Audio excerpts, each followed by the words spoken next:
할렐루야. 성경 1189장 장별로 알아가는 성경 이야기 진행을 맡고 있는 구재숙 목사입니다. 반갑습니다. 지난 시간에 이어서 잠언 함께 해보도록 하겠습니다. 잠언은 지혜와 명철의 교훈으로 어리석은 자에게는 슬기로운 삶을, 젊은 자에게는 지식과 근신의 삶을 살도록 인도하기 위해서이며, 잠언과 비유의 말씀을 통해 지혜 있는 자에게 보다 풍부한 학식을 제공하기 위해서, 그리고 지혜의 근본을 올바로 깨우쳐 여호와를 경외하는 신앙의 삶을 살도록 인도하는 바로 말씀이 잠언의 말씀입니다. 지난 시간에 이어서 21장 함께 해보도록 하겠습니다.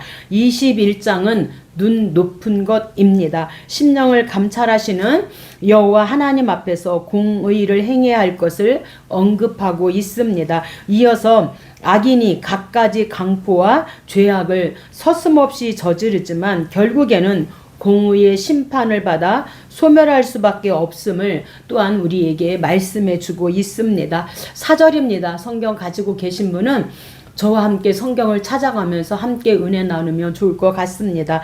눈이 높은 것과 마음이 교만한 것과 악인이 다 형통한 것은 다 죄니라. 그래서 21장 눈 높은 것은, 눈이 높고 마음이 교만한 것은 하나님 앞에서 죄이고, 성공의 길은 땅이 아니라 하늘의 판단에 달려 있음을 우리에게 말씀합니다. 그래서 교만을 끊고 하나님의 길을 따라야 함을 우리에게 21장을 통하여 말씀해 주고 있습니다. 22장입니다. 22장은 명예를 선택하라 말씀합니다.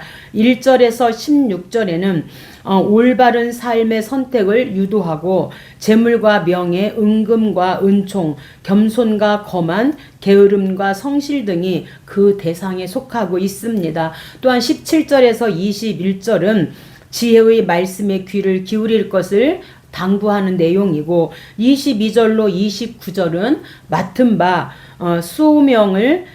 소임을 충실히 감당해야 할 것을 주지시키면서 각별히 금해야 할 4가지 일들을 언급하고 있습니다. 1절입니다. 많은 재물보다 명예를 선택할 것이요, 은이나 금보다 은총을 더욱 택할 것이니라. 그래서 많은 재물보다 명예를 선택하는 것이 지혜로운 자다, 이렇게 말씀합니다. 왜 그러는가? 그래서 재물보다 명예를 선택하라고 하는가?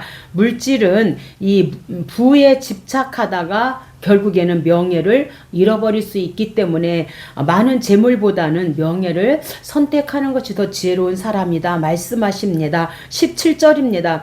너는 귀를 기울여 지혜 있는 자의 말씀을 들으며 내 지식에 마음을 둘지어다. 그래서 22장은 재물보다 명예를 선택하라, 그리고 세상 이익보다 하나님의 인정을 선택하라고 말씀합니다. 참된 가치는 주 앞에 있는 것이지, 하나님이 주시는 명예가 최고의 유산임을 우리에게 말씀해 주고 있습니다. 23장입니다. 23장은 채찍으로 훈련하라고 말씀합니다. 그래서 23장과 24장은 36개의 잠언을 모아놓은 잠언서입니다. 그래서 23장 채찍 훈계는 절제된 삶에 관한 교훈으로, 대표적인 절제의 대상은 바로 술과 음식임을 우리에게 교훈해 주고 있습니다. 또한 30절 이하에는 술에 취한 상태가 생생하게 묘사되어 있는데, 음식을 탐하는 자는 올무에 걸려들 가능성을 또한 말씀해 줍니다. 이 외에도 재물을 탐하는 일, 또 옛 지게석을 옮기는 일, 음료의 그 유혹에 빠지는 일 등도 절제의 대상으로 언급하고 있습니다. 13절입니다. 아이를 훈계하지 아니하려고 하지 말라. 채찍으로 그를 때릴지라도 그가 죽지 아니하리라. 내가 그를 채찍으로 때리면 그의 영혼을 스올에서 구원하리라. 이렇게 말씀합니다. 이 스올은 히브리어로 세월, 그래서 음부 또는 지옥을 의미하고, 악인들이 영원히 고통받는 것을 말하고 있는데, 채찍으로 자녀를 훈계할 때에 그 영혼을 악인들이 고통받는 그 지옥에서 구원할 수 있다. 이렇게 말씀해 주고 있습니다. 31절입니다. 포도주는 붉고 잔에서 번쩍이며 순하게 내려가나니 너는 그것을 보지도 말지어다. 그래서 성경에 술 먹지 말라는 말이 어디 있습니까? 이렇게 막 술 드시는 분들이 막 이거 가지고 말씀하시는데 오늘 23장 31절에는 포도주는 붉고 잔에서 번쩍이고 순하게 내려가지만 너는 그것을 그 술을 포도주를 보지도 말지어다. 이렇게 말씀하고 있습니다. 그래서 23장은 채찍과 이 훈계는 영혼을 살리는 하나님의 사랑이다. 이렇게 말씀합니다. 욕망을 절제하지 않으면 미래가 무너진다. 이렇게 말씀하시고 지혜로운 자는 훈계를 사랑하고 이 또한 정욕을 다스리게 되는 사람이다. 이렇게 말씀합니다. 24장은 7전 8기입니다. 그래서 익명의 저자가 23장과 24장은 익명의 저자가 기록한 것으로 36개의 잠언을 모아놓은 책입니다. 기자는 영혼을 살찌우는 지혜를 송이꿀에 비유하고 있습니다. 설사 지혜 없는 자들이 번영을 누린다 해도 전혀 부러워할 필요가 없다는 것입니다. 왜냐하면 악인의 형통은 잠깐이고 필경은 등불이 꺼지듯이 소멸될 것이기 때문입니다. 지혜로운 자와 어리석은 자의 차이점은 16절에서 말씀해 주고 있습니다. 16절입니다. 대저 의인은 7번 넘어질지라도 다시 일어나려니와 악인은 재앙으로 말미암아 엎드러지느니라. 그래서 7번은 문자적으로 꼭 7번을 의미하는 것이 아니라 여러 번 또한 무한한 횟수를 의미하는 수사학적 표현입니다. 그래서 7은 완전수로 의인은 완전히 멸망하는 것 같아도 다시 일어난다. 이렇게 말씀하는 거죠. 하나님이 일으켜 주시기 때문에 7번 넘어져도 8번째 일어나고 10번째 넘어진다 할지라도 하나님께서 11번째 일으켜 주신다는 거예요. 그러나 악인은 한번 엎드러지면 일어나지 못하는데 하나님이 그 악인은 일으켜주지 않기 때문에 일어나지 못한다. 이렇게 말씀합니다. 또한 그 의인은 다시 일어나려니와 7번 넘어질지 다시 일어난다는 것은 하나님은 의인을 붙드시고 이 곤경에서 그를 구출하실 것을 약속하시고 있기 때문입니다. 그래서 우리가 24장은 의인은 7번 넘어져도 여전히 일어난다. 그래서 그 회복의 힘은 하나님이 함께 하신 그런 의로움에서 나오기 때문이고요. 넘어짐보다 일어섬이 우리의 바로 정체입니다. 악인은 넘어지면 끝이에요. 왜? 일으켜줄 자가 없기 때문입니다. 의인은 넘어진 자리에서 다시 일어나서 이제 회복해야 하는, 그래서 하나님께서 7번 넘어질지라도 다시 일으켜주신다. 이렇게 말씀하고 있습니다.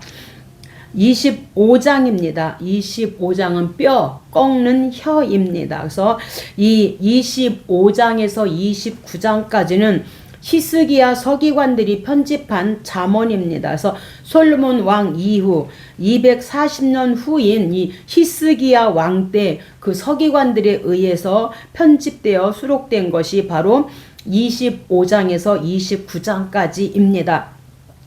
25장은 왕 앞에서 신하로서 취해야 할 자세와 이웃과의 그런 대인 관계에서 유의해야 할 사항들에 관한 내용입니다. 왕 앞에 설 때는 겸손한 태도를 지녀야 하고, 이는 성도가 하나님 앞에서 또한 취해야 할 마음가짐이기도 합니다. 또한 대인 관계에서 말을 신중하고 조리 있게 하는 일이 무엇보다도 중요함을 우리에게 말씀하시고, 뼈보다 더 부드러운 것이 혀기 때문에 이 부드러움이 그 강한 뼈를 꺾는다. 이렇게 25장에서 말씀합니다. 1절입니다. 이것도 솔로몬의 잠언이요 유다왕 히스기야의 신하들이 편집한 것이니라. 15절입니다. 오래 참으면 관원도 설득할 수 있나니 부드러운 혀는 뼈를 꺾느니라. 그래서 이 부드러운 혀는 이 뼈를 꺾는다는 것은 부드럽게 말함으로써 어려운 일들을 성취할 수 있다는 그런 뜻을 내포하고 있습니다. 그래서 우리가 오늘 저와 여러분 부드러운 인내의 그 말투, 상대의 그 노여움과 적대감을 이 부드러운 인내의 말투로 마음의 그 장벽을 없앨 수 있음을 말씀하고요. 터키 속담에는 혀는 뼈가 없으나 뼈를 꺾는다, 이런 터키의 속담이 있다고 합니다. 그래서 이가 강하냐 혀가 강하냐, 끝까지 남는 것은 부드러운 혀라고 합니다. 그래서 부드러움의 힘을 우리에게 길러야 함을 오늘 뼈 꺾는 혀를 통하여 말씀해 주고 있습니다. 24절입니다. 다투는 여인과 함께 큰 집에서 사는 것보다 움막에서 혼자 사는 것이 나으니라. 그래서 이 다툼을 통해서 마음과 영혼이 다치기 때문에 차라리 혼자 사는 게 낫다, 이렇게 말씀합니다. 25장은 이 뼈를 꺾을 만큼 강력한데 혀를 다스리는 자가 진짜 강한 자이다, 이렇게 말씀하고, 우리가 말을 정복하면 관계와 이런 사람과의 관계와 인생을 또한 지킬 수 있음을 우리에게 말씀해 주고 있습니다. 26장입니다. 26장은 미련한 자입니다. 26장은 미련한 자와 게으른 자, 그리고 말쟁이 등을 경계하는 내용입니다. 미련한 자와 어리석은 논쟁을 버려보았자 아무런 유익이 없음을 말씀하고, 자신도 미련하게 될 뿐임을 말씀해 줍니다. 가장 미련한 일은 자신이 미련함에도 불구하고 스스로 지혜롭다 여기는 것입니다. 또한 기자는 게으름과 말쟁이를 경계하고 있습니다. 3절입니다. 말에게는 채찍이요 나귀에게는 자갈이요 미련한 자의 등에는 막대기니라. 11절 개가 그 토한 것을 도로 먹는 것 같이 미련한 자는 그 미련한 것을 거듭 행하느니라.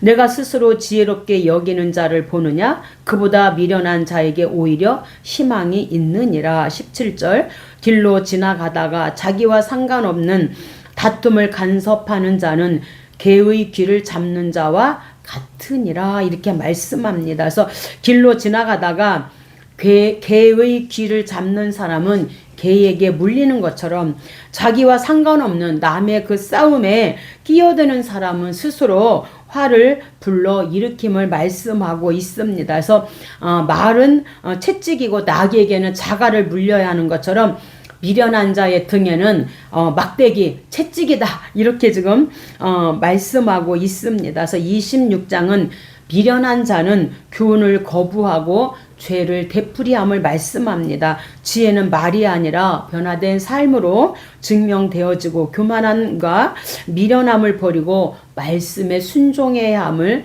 우리에게 오늘 26장을 통하여 말씀해 주고 있습니다. 27장입니다. 27장은 친구의 권고입니다. 책망의 필요성과 유익에 관한 교훈이라 할 수 있는데, 세상에서 그 마음의 생각이나 행실이 완전 무결한 사람은 없습니다. 아무리 경건하고 도덕적인 사람이라 할지라도 알게 모르게 잘못을 저지르기 마련입니다. 이때 필요한 것은 바로 충고요, 책망입니다. 충고를 하기에 적합한 자는 바로 친구임을 오늘 27장을 통해서 우리에게 말씀합니다. 5절입니다. 면책은 숨은 사랑보다 나으니라. 그래서 이 면책은 대면하여 책망하는 것을 말씀하고 있는 것입니다. 6절입니다. 친구의 아픈 책망은 충직으로 말미암는 것이나 원수의 잦은 입맞춤은 거짓에서 난 것이니라. 기름과 향이 사람의 마음을 즐겁게 하나니 친구의 충성된 권고가 이와 같이 아름다우니라. 그래서 27장은 친구의 그 권고는 상처 같아도 영혼을 살리는 사랑이다, 이렇게 말씀하고 있는 것입니다. 칭찬보다 진실한 경책이 더 은혜이고, 영적 친구는 서로를 하나님 앞에 더 가까이 끌어주는 것이 오히려 더 훨씬 더 은혜이다, 이렇게 말씀합니다. 28장입니다. 28장은 가증 기도입니다. 말씀 없이 그렇게 하는 기도는 가증하다, 하나님 말씀합니다. 그래서 대조적 평행법 형식으로 의인과 악인의 그런 특성과 결말을 대조하는 언급이 다시 나오게 되어집니다. 여기에 언급된 악인에 관한 묘사를 살펴보면 그와는 반대로 하나님의 공의를 좇아 경건하게 살아가는 삶의 유익이 무엇인가 자연스럽게 밝혀지고 있습니다. 악인은 반드시 하나님의 심판을 받게 될 것이며 그 결과는 멸망임을 또한 말씀합니다. 9절입니다. 사람이 귀를 돌려 율법을 듣지 아니하면 그의 기도도 가증하니라. 그래서 이 28장은 말씀 없이 하나님의 말씀을 듣지 않고 귀를 돌려서 말씀 없이 기도한다면 그 기도가 가증되기 때문에 하나님께서 그 기도 듣지 않으신다. 그래서 말씀과 동반된 그런 기도를 우리에게 부탁하고 있습니다. 그래서 28장은 이 기도는 말씀에 근거할 때 능력이 있고 말씀과 동행 없는 기도는 형식적인 종교가 될 수 있음을 우리에게 말씀합니다. 말씀에 순종이 없는 또한 회개가 없는 기도는 하나님 앞에 가증한 기도이다 이렇게 말씀해 주고 있으니 오늘 저와 여러분 말씀을 붙잡고 우리가 기도하면 좋겠습니다. 29장입니다. 29장은 묵시 방자입니다. 묵시된 하나님의 말씀이 없으면 우리가 방자히 행할 수밖에 없음을 29장에서 말씀하고 있습니다. 솔로몬이 얻은 지혜의 일부를 소개하는 내용으로 한 나라가 번영을 누리기 위해서는 다른 무엇보다도 정의로운 통치를 요청하고 있습니다. 윗물이 맑아야 아랫물도 막다는 말처럼 고위층이 부정부패의 열을 올리는 한 백성의 시름은 더욱 늘어만 갈 뿐이고 민심이 흉흉해지면 심지어 통치권의 기만마저 흔들리게 되어짐을 말씀해 주고 있습니다. 18절입니다. 묵시가 없으면 백성이 방자히 행하거니와 율법을 지키는 자는 복이 있느니라. 아멘에서 이 묵시는 히브리어로 하존, 성경과 선지자들을 통해 주시는 계시를 말하고 있는데 여기서는 이상 그 비전까지 포함되어 있습니다. 그래서 묵시가 없으면 방자히 행한다. 이 방자히 행하다라는 것은 히브리어로 이파라서 멸망하다, 포로가 되다. 하나님 말씀을 통한 비전이 없으면 결국 포로가 되고 멸망당할 수밖에 없음을 말씀해 주고 있습니다. 또한 두 번째는 이 묵시가 없는 것은 벌거숭이가 되다란 뜻을 가지고 있습니다. 이파라가. 그래서 하나님 말씀에 비전이 있으면 벌거숭이가 안 되는 거고 하나님 말씀을 통한 비전을 잃어버리면 결국에는 벌거숭이가 되고 문제가 생길 수밖에 없다. 이렇게 우리에게 말씀하면서 율법을 지키는 자는 복이 있다 말씀합니다. 29장은 말씀의 책망의 귀를 열어야 생명이 유지되어짐을 말씀해 주고 있습니다. 말씀이 없으면 사람은 방자히 행하고 결국 망한다는 것입니다. 하나님의 계시가 있을 때만 절제 그리고 질서 그런 축복이 유지되어지고 말씀 없는 자유는 방종임을 말씀합니다. 말씀 있는 자유가 진짜 자유이다 해서 우리에게 묵시가 없으면 사람이 방자히 행한다. 말씀이 없으면 방자히 행하는 것을 말씀하고 있습니다. 30장입니다. 30장은 필요 양식인데 아굴의 잠언입니다. 아굴의 잠언으로 아굴은 하나님의 말씀에만 의지하는 삶을 살기를 소원하고 있습니다. 이어서 사람들이 특별히 유의해야 할 행실들 몇 가지를 나열하고 있는데 15절로 23절은 지혜자가 경계해야 될 사항들인 반면에 24절로 31절은 지혜자가 본받아야 될 그런 사항들에 대해서 말씀합니다. 7절입니다. 내가 두 가지를 주께 구하였사오니 내가 죽기 전에 내게 거절하지 마옵소서. 8절 곧 헛된 것과 거짓말을 내게서 멀리 하옵시며 나를 가난하게도 마옵시고 부하게도 마옵시고 오직 필요한 양식으로 나를 먹이소서. 그래서 이렇게 우리가 필요한 양식 이 75억 중에 15억에서 20억의 사람들은 육신적으로 필요한 양식을 먹지 못하고 있다고 합니다. 뿐만 아니라 우리가 영적인 양식은 우리가 이렇게 말씀으로 먹여야 함을 말씀하고, 이렇게 지금 나로 하여금 가난하게도 부하게도 말아달라고, 필요한 양식으로 나를 먹여달라고 이렇게 하나님 앞에 기도하고 있는데, 이 땅에도 지금 많은 사람들이 굶주림 가운데 있음을 우리가 기억했으면 좋겠습니다. 9절입니다. 혹 내가 배불러서 하나님을 모른다. 내가 가난하여 도둑질하고 내 하나님의 이름을 욕되게 할까 두려워함이니이다. 아멘. 그래서 너무 배불러서 우리가 너무 이제 또 복을 받게 되어지면 우리가 하나님을 때로는 잃어버릴 때가 있어요. 그래서 신명기에 보면 하나님께서 이 세대들에게 이제 너희들이 가나안 땅에 가서 복을 받을 때 신명기 8장에 절대로 하나님을 잊지 마라. 잊지 말라 하나님. 너희들이 복을 받을 때 그 복은 하나님이 주신 거다. 하나님 주신 그 복을 잊지 말라고 계속해서 그렇게 하나님께서 말씀해 주시는데, 그들이 잘 살게 되어졌을 때 풍요의 신이 우리를 잘 살게, 바알과 아세라 이 신이 우리를 잘 살게 했다. 이렇게 하나님을 이들이 오해한 것을 볼 수가 있습니다. 오늘 저와 여러분 어떻습니까? 내가 복을 받아 이제 배불렀을 때 가난할 때보다 더 하나님을 덜 찾게 되어지는 것 같더라고요. 저 자신을 볼 때에 힘들고 어떤 문제 속에 있을 때는 정말 주의 하나님 앞에 하나님 도와주세요 하고 막 정말 가난한 그런 하나님을 찾고 부르짖었는데, 그도 이렇게 좀 이제 조금 그 시기가 지나니까 그런 간절한 기도가 좀 적어진 것을 자신에게서 느끼는데, 배불러서 하나님 모른다 할까, 가난하여 내가 또 하나님을 이름을 욕되게 할까 두려워합니다. 이렇게 지금 고백하고 있습니다. 이 30장은 필요한 양식으로 우리가 만족하게 될 때 교만도 타락도 피할 수 있음을 말씀하고, 과하면 하나님을 잊어버릴 수 있고 부족하면 또한 하나님을 탓하는 원망하는 우리의 모습을 보게 되어집니다. 하나님이 주시는 만큼만 우리가 감사로 누리는 것, 바로 그것이 지혜임을 우리에게 교훈해 주고 있습니다. 마지막 31장입니다. 31장은 현숙한 여인으로 느무엘 왕을 훈계한 잠언의 말씀입니다. 31장은 느무엘 왕의 어머니가 아들에게 교훈하는 형식으로 되어 있는 잠언입니다. 본문 내용은 어머니의 교훈답게 여자에 관한 조언이 대부분 차지하고 있습니다.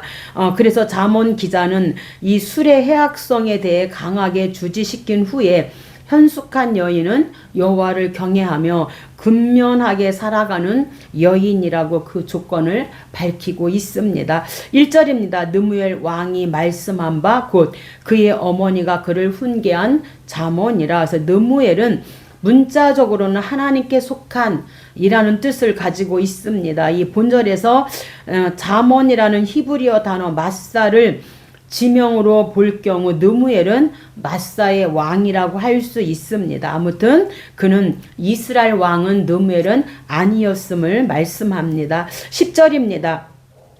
누가 현숙한 여인을 찾아 얻겠느냐, 그의 값은 진주보다 더하니라. 그래서 현숙한 여인을 찾아 얻겠느냐, 현숙한 여인이 존재하지 않음을 이미 의미한 것이 아니라 그러한 여인은 드물기 때문에 칭찬받아야 한다는 뜻을 가지고 있습니다. 현숙한 여인은 고귀한 성품을 가진 여인이고, 또한 그 중에 하나 룻도 현숙한 여인임을 룻기서를 통하여 우리에게 말씀해 주고 있습니다. 11절입니다. 그런 자의 남편의 마음은 그를 믿나니 산업이 핍절하지 아니하겠으며, 그런 자는 살아있는 동안에 그의 남편에게 선을 행하고 악을 행하지 아니하느니라. 28절 그의 자식들은 일어나 감사하며 그의 남편은 칭찬하기를 덕행 있는 여자가 많으나 그대는 모든 여자보다 뛰어나다 하느니라. 여호와를 경외하는 여자는